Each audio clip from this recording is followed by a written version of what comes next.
অনেক খেয়েছি আলুর চপ, বেগুনি আর পেঁয়াজি। এই রোজাতে এবার খাবো পালং পাতার পকোড়া। একেবারে মচমচে খাস্তা, যে খাবে সে প্রশংসা করবেই করবে। আসসালামু আলাইকুম মাই ইউটিউব ফ্যামিলি।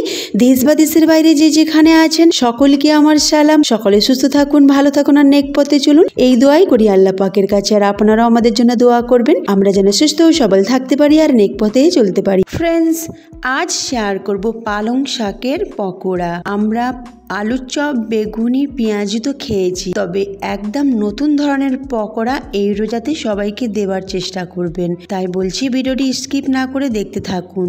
বিসমিল্লাহির রহমানির রহিম। এখানে আমি উঠোনে চলে এসেছি আর আমার কিছু পালং শাক বসানো রয়েছে, তার মধ্যে কিছু তাজা তাজা পালং শাক বেশ ভালো মতো দেখে নিয়ে নিলাম আর সেগুলো ধুয়ে রেখে দিলাম। এদিকে ব্যাটার বানাবো। ব্যাটারের জন্য 1 কাপ বেসন আর হাফ কাপ চালের গুঁড়ি নিলাম আর সেটাকে চেলে নিলাম।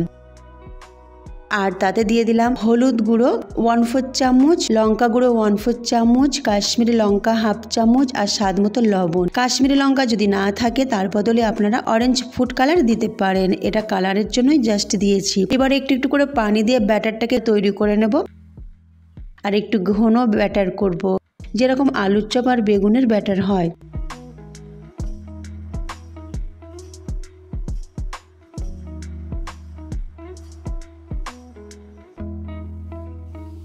এদিকে একটা মাঝারি সাইজের পেঁয়াজ আর 2টো শুকনো লঙ্কাকে সর্ষের তেলে ভালো করে ভেজে নিয়েছিলাম আর আলু সেদ্ধ করে নিয়েছিলাম 3টে। এবার পেঁয়াজ আর শুকনো লঙ্কাকে লবণ দিয়ে ভালো করে চটকে নিলাম আর ওই সিদ্ধ আলুকে ভালো করে ওই পেঁয়াজের সাথে ভালো করে মিশিয়ে নিলাম। খুব ভালোভাবে এটাকে মিশিয়ে মেখে নিতে হবে।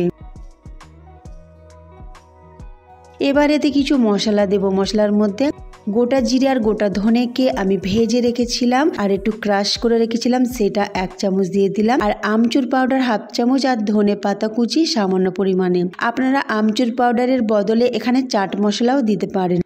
এবার সবগুলো উপকরণ খুব ভালো করে মিশিয়ে নিলাম। এবার এটা এক সাইডে সরিয়ে রাখলাম।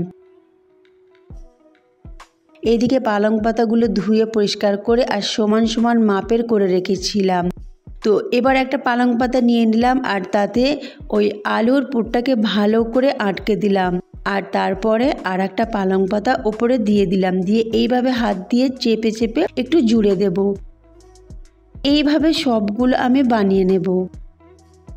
পালং পাতা কতটা উপকারী একটা শাক আপনারা নিশ্চয়ই জানেন, এতে প্রচুর পরিমাণে আয়রন রয়েছে। তো চেষ্টা করবেন আপনারা সবজি দিয়ে, শাক পাতা দিয়ে পকোড়া বানাবার বা যে কোনো কিছু রেসিপি বানাবার, তাতে আমাদের শরীরেরও খুব উপকার হবে। যাই হোক, এবার আমি বেসনে ডুবিয়ে আর কাঁটা চামচ দিয়ে একটু ঝরিয়ে নিলাম আর আগে থেকে তেল বসিয়েছিলাম, তেলটা মোটামুটি গরম করে নিয়েছি। তারপরে মিডিয়াম টু হাই আঁচে এটাকে ভেজে নেব। আপনারা চাইলে এই ব্যাটারে বেকিং সোডা বা বেকিং পাউডারও দিতে পারেন, তাতে আরও বেশি খাস্তা মচমচে হবে।